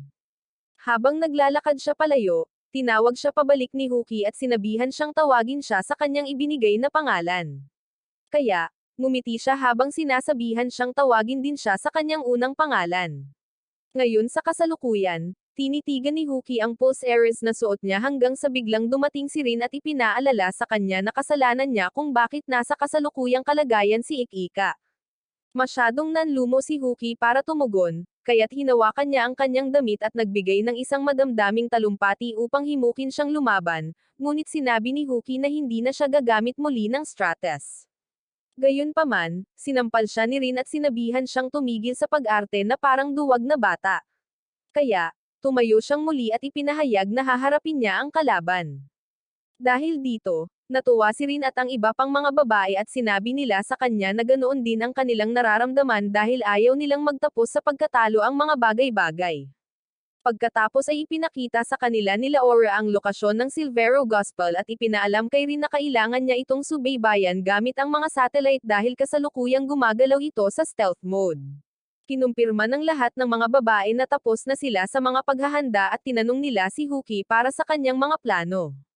Kaya, sumumpa siya na hindi siya matatalo sa pagkakataong ito. Di nagtagal, pinaputukan ni Laura ang kalaban ng malakas at hiniling ni Maya kay Chifuyo na tawagin muli ang mga babae dahil lumalabag sila sa mga utos. Ngunit sinabi ni Chifuyo na inaasahan na niya itong mangyayari. Hinaranggan ng kalaban ang kanilang pagsabog gamit ang isang kalasag. Kaya nagpaputok si Laura ng sunod-sunod na bala dito, ngunit naiwasan ng kalaban silang lahat sa bilis ng liwanag at sumugod kay Laura, para lamang matamba ni Cecilia. Pagkatapos ay pinaputok ni Cecilia ang sarili niyang mga sinag ng enerhiya sa kalaban, ngunit umiwas ito gaya ng dati. Kaya inambos ito ni Charlotte ng sunod-sunod na pagsabog. Matapos iwasan ang lahat ng pag-atake, gumanti ang kalaban, ngunit hinaranggan ni Charlotte gamit ang kanyang kalasag sa enerhiya at sinabihan itong huwag siyang maliitin. Sa mundo ng kamalayan ni Ikika, nakita niya ang isang babae na nakaputing lahat na nagsabi sa kanya na kailangan na niyang umalis dahil may tumatawag sa kanya. Samantala, sa wakas ay nagawa ng mga babae na tamaan ang Silverio Gospel, at natuwa si Cecilia tungkol dito, ngunit sinabi sa kanya ni Rin na hindi pa ito sapat. Kaya, nagpatuloy sila sa pagpapaputok ng mabilis na pagsabog sa makina. Kasabay nito, ang mundo ng panaginip ni Ikika ay nagbago sa isang eksena ng kalangitan sa gabi, at nakita niya ang isang Stratus na nagtatanong sa kanya kung gusto niya ng kapangyarihan. Pagbalik sa larangan ng digmaan, inatake ni Huki ang kalaban gamit ang kanyang mga espada, ngunit napigilan nito ang kanyang mga tama at hinawakan ang kanyang mga espada. Kaya, pinayuhan siya ng lahat na iwanan ang mga espada at umatras. Gayunpaman, habang naghahanda ang Silverio Gospel na tapusin siya, tumawag siya ng isang espada sa enerhiya at itinumba ito sa tubig bago tiniyak kay Laoria na maayos siya. Bigla, ang kalaban ay sumugod palabas ng tubig at nag-transform sa pangalawang anyo nito, na may kumikinang na puting pakpak ng enerhiya, na naging dahilan upang manginig sa takot ang mga babae. Sa kamalayan ni Ikika, tinanong ng espiritu ng robot si Ikika kung bakit niya kailangan ng lakas. Kaya, ipinaliwanag niya na gusto lang niyang protektahan ang kanyang mga kasama mula sa lahat ng karahasan sa mundo. Nang sandaling iyon, muling nagpakita ang babaeng espiritu ng puting babae at hinawakan ang kanyang kamay habang sinasabing kailangan na niyang umalis. Samantala, nagpakawala ang kalaban ng Kamehameha Blast, na nagpatamba kay Huki, at sinubukan ni Cecilia na tumakas mula rito, ngunit hinabol siya nito at nakulong siya sa isang Omega-sized na bersyon ng mga pakpak nito, na nagpatamba rin sa kanya. Pagkatapos ay pinasabog ng kalaban si Charlotte ng isang malakas na energy beam, at habang si Huki ay nakahiga ng walang malay sa lupa, hiniling niya na sana ay dumating ang kanyang prinsipe na kaakit-akit na si Ikika para sa kanya. Agad na sinagot ang kanyang mga panalangin. Nang dumating si Ikika ng buong lakas at sinabi sa kanya na maaari na siyang lumaban muli dahil gumaling na ang kanyang mga pinsala. Habang lumuluha, nagpasalamat siya sa langit na maayos ang kanyang kalagayan, ngunit inabutan siya ng lalaki ng laso para itali ang kanyang buhok sa karaniwang estilo nito at binati siya ng maligayang kaarawan bago lumipad patungo sa labanan. Sa control room, nataranta si Maya dahil nawalan sila ng komunikasyon sa koponan. Kaya, ipinaliwanag ni Chifuyo na pinutol ito ni Ikika at ng mga babae mula sa kanilang panig. Habang inaatake ni Ikika ang gospel, nagulat si Maya na ginagamit nito ang pangalawang anyo ng Bayakushiki na nagngangalang Sechua. At ginamit ni Ikika ang kalasag ng Sechua upang harangan ang mga bala na ipinuputok sa kanya ng kalaban. Pinaputukan din ng kalaban si Huki, na naging dahilan upang mag-alala si Ikika para sa kanya, ngunit tiniyak niya rito na maayos ang kanyang kalagayan at umiwas sa mga pagsabog ng masamang droid. Habang nagtitipon ng mga Mecha Avengers sa ere, tiniyak sa kanya ng lahat ng mga babae na handa na sila para sa isang kontra-atake. Kaya, buong kumpiyansa siyang sumugod muli sa kalaban. Bigla, napansin ni Huki na ang kanyang enerhiya ay ganap na nagbago at ang kanyang Stratus na Akasubaki ay nag-activate ng minsanang kakayahan nito na tinatawag na Cannon Bow. Kaya, lumipad siya upang suportahan si Ikika. Napansin ni Maya na ang enerhiya ni Ikika ay umaabot sa kritikal na antas, ngunit sinubukan pa rin niyang palakasin ang mga atake ng kalaban hanggang sa siya ay madaig. Gayunpaman, dumating ang mga babae upang iligtas siya, at inilipat ni Huki ang ilang chakra sa kanya, na nagpapuno ng kanyang tangke ng enerhiya bago sinabihan siyang lampasan ang kanyang mga limitasyon tulad ni Yami. Kasunod nito, sinalubong ni Huki ang mga blades ng Silverio Gospel at binigyan si Ikika ng hudyat na umatake. Kaya, sumugod siya, ngunit biglang pinasabog siya ng rogue machine at dinaig si Ikika ng mga atake. Kaya, sinabihan niya si Laoria na bigyan siya ng proteksyon. Habang pinapaulanan ni Laoria ng bala ang kalaban, sumugod si Ikika para umatake, ngunit nakaiwas ito at pinabagsak siya gamit ang ulan ng mga sinag ng liwanag. Gayunpaman, dumating si Cecilia at tinalo ang puting droid gamit ang sarili niyang mga pag-atake. Kaya sinabihan ni Huki si Ikika na tapusin ito, Ngunit biglang nagpakawala ang Defiant na kalaban ng mas malaking sunod-sunod na bala ng liwanag, na nagtulak sa mga babae na umatras.